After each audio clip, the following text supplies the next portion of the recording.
Welcome to the Chronological One-Year Bible, January 3rd.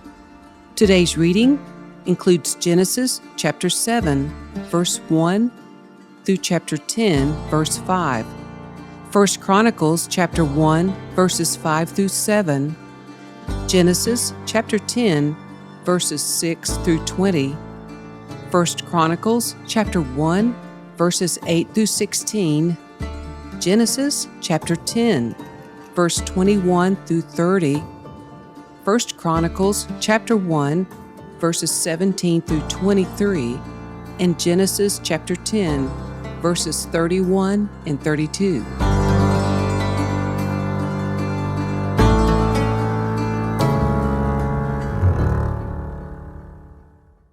When everything was ready, the Lord said to Noah, "Go into the boat with all your family, for among all the people of the earth I can see that you alone are righteous. Take with you 7 pairs, male and female, of each animal I have approved for eating and for sacrifice, and take 1 pair of each of the others. Also, take 7 pairs of every kind of bird. There must be a male and a female in each pair to ensure that all life will survive on the earth after the flood. 7 days from now, I will make the rains pour down on the earth, and it will rain for 40 days and 40 nights, until I have wiped from the earth all the living things I have created." So Noah did everything as the Lord commanded him. Noah was 600 years old when the flood covered the earth. He went on board the boat to escape the flood, he and his wife, and his sons and their wives. With them were all the various kinds of animals, those approved for eating and for sacrifice, and those that were not, along with all the birds and the small animals that scurry along the ground. They entered the boat in pairs, male and female, just as God had commanded Noah. After 7 days, the waters of the flood came and covered the earth. When Noah was 600 years old, on the 17th day of the 2nd month, all the underground waters erupted from the earth, and the rain fell in mighty torrents from the sky. The rain continued to fall for 40 days and 40 nights. That very day Noah had gone into the boat with his wife and his sons, Shem, Ham, and Japheth, and their wives. With them in the boat were pairs of every kind of animal, domestic and wild, large and small, along with birds of every kind. 2 by 2 they came into the boat, representing every living thing that breathes. A male and female of each kind entered, just as God had commanded Noah. Then the Lord closed the door behind them. For 40 days the floodwaters grew deeper, covering the ground and lifting the boat high above the earth.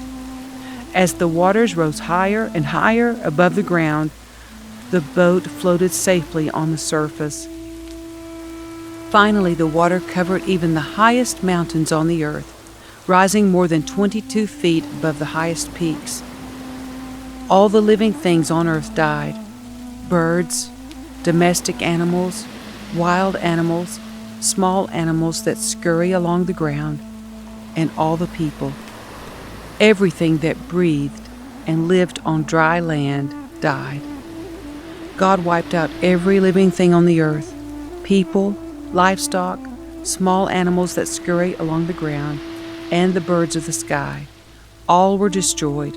The only people who survived were Noah and those with him in the boat, and the floodwaters covered the earth for 150 days.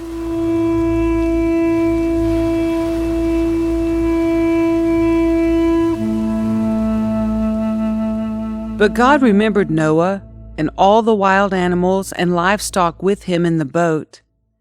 He sent a wind to blow across the earth, and the floodwaters began to recede. The underground waters stopped flowing, and the torrential rains from the sky were stopped. So the floodwaters gradually receded from the earth.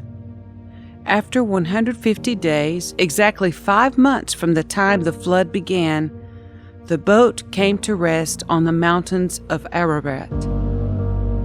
2.5 months later, as the waters continued to go down, other mountain peaks became visible. After another 40 days, Noah opened the window he had made in the boat and released a raven. The bird flew back and forth until the floodwaters on the earth had dried up. He also released a dove to see if the water had receded and it could find dry ground, but the dove could find no place to land because the waters still covered the ground. So it returned to the boat, and Noah held out his hand and drew the dove back inside. After waiting another 7 days, Noah released the dove again. This time, the dove returned to him in the evening with a fresh olive leaf in its beak. Then Noah knew that the floodwaters were almost gone. He waited another 7 days and then released the dove again. This time, it did not come back. Noah was now 601 years old. On the first day of the new year, 10.5 months after the flood began, the floodwaters had almost dried up from the earth. Noah lifted back the covering of the boat and saw that the surface of the ground was drying. 2 more months went by, and at last the earth was dry. Then God said to Noah, "Leave the boat, all of you, you and your wife and your sons and their wives. Release all the animals, the birds, the livestock, and the small animals that scurry along the ground, so they can be fruitful and multiply throughout the earth." So Noah, his wife, and his sons and their wives left the boat, and all of the large and small animals and birds came out of the boat, pair by pair. Then Noah built an altar to the Lord, and there he sacrificed as burnt offerings the animals and birds that had been approved for that purpose. And the Lord was pleased with the aroma of the sacrifice and said to himself, "I will never again curse the ground because of the human race, even though everything they think or imagine is bent toward evil from childhood. I will never again destroy all living things. As long as the earth remains, there will be planting and harvest, cold and heat, summer and winter, day and night." Then God blessed Noah and his sons and told them, "Be fruitful and multiply, fill the earth. All the animals of the earth, all the birds of the sky, all the small animals that scurry along the ground, and all the fish in the sea will look on you with fear and terror. I have placed them in your power. I have given them to you for food, just as I've given you grain and vegetables. But you must never eat any meat that still has the lifeblood in it. And I will require the blood of anyone who takes another person's life. If a wild animal kills a person, it must die. And anyone who murders a fellow human must die. If anyone takes a human life, that person's life will also be taken by human hands, for God made human beings in His own image. Now be fruitful and multiply and repopulate the earth." Then God told Noah and his sons, "I hereby confirm my covenant with you and your descendants, and with all the animals that were on the boat with you, the birds, the livestock, and all the wild animals, every living creature on earth. Yes, I am confirming my covenant with you. Never again will floodwaters kill all living creatures. Never again will a flood destroy the earth." Then God said, "I am giving you a sign of my covenant with you and with all living creatures for all generations to come. I have placed my rainbow in the clouds. It is the sign of my covenant with you and with all the earth. When I send clouds over the earth, the rainbow will appear in the clouds, and I will remember my covenant with you and with all living creatures. Never again will the floodwaters destroy all life, When I see the rainbow in the clouds, I will remember the eternal covenant between God and every living creature on earth. Then God said to Noah, "Yes, this rainbow is the sign of the covenant I am confirming with all the creatures on earth." The sons of Noah who came out of the boat with their father were Shem, Ham, and Japheth. Ham is the father of Canaan. From these three sons of Noah came all the people who now populate the earth. After the flood, Noah began to cultivate the ground, and he planted a vineyard. One day he drank some wine he had made, and he became drunk and lay naked inside his tent. Ham, the father of Canaan, saw that his father was naked and went outside and told his brothers. Then Shem and Japheth took a robe, held it over their shoulders, and backed into the tent to cover their father. As they did this, they looked the other way, so they would not see him naked. When Noah woke up from his stupor, he learned what Ham, his youngest son, had done. Then he cursed Canaan, the son of Ham. "May Canaan be cursed. May he be the lowest of servants to his relatives." Then Noah said, "May the Lord, the God of Shem, be blessed, and may Canaan be his servant. May God expand the territory of Japheth. May Japheth share the prosperity of Shem, and may Canaan be his servant." Noah lived another 350 years after the great flood. He lived 950 years, and then he died.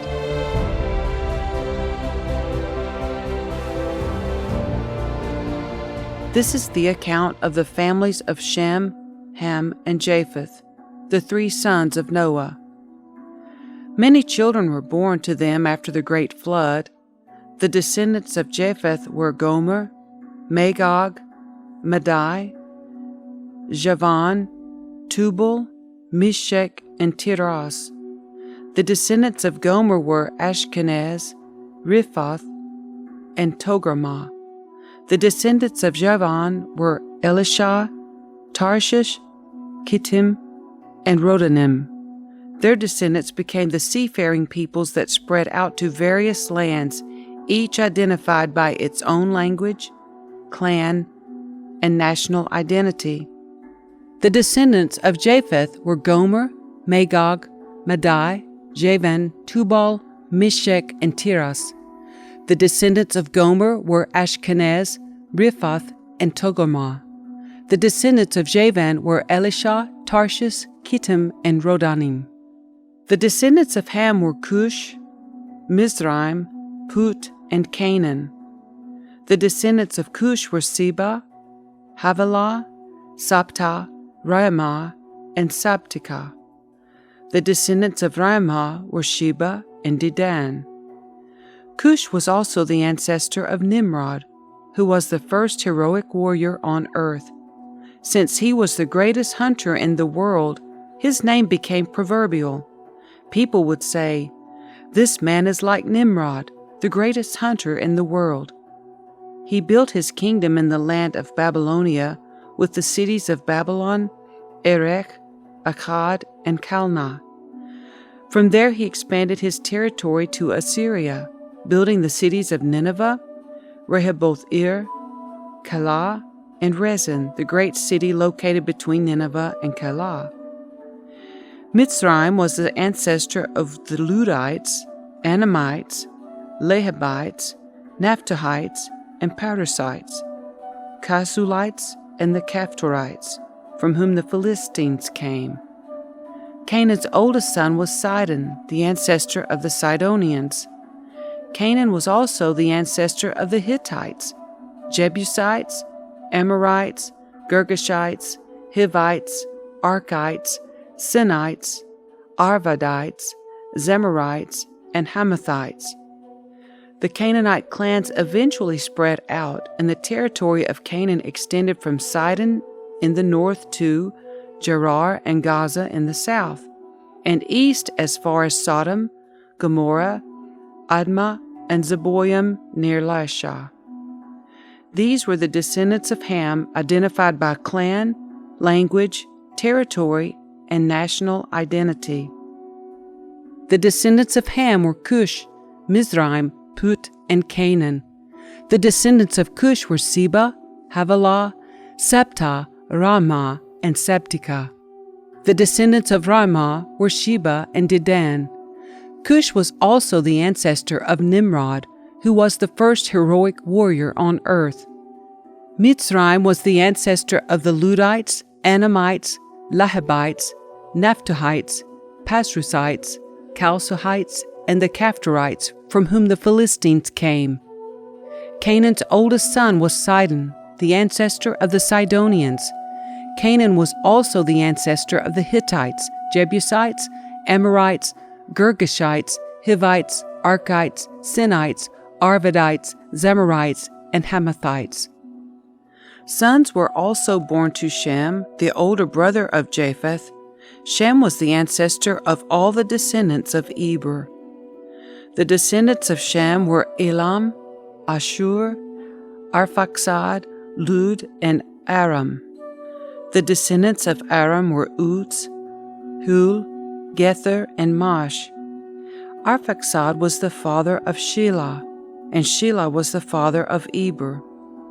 Eber had two sons. The first was named Peleg, which means division, for during his lifetime the people of the world were divided into different language groups.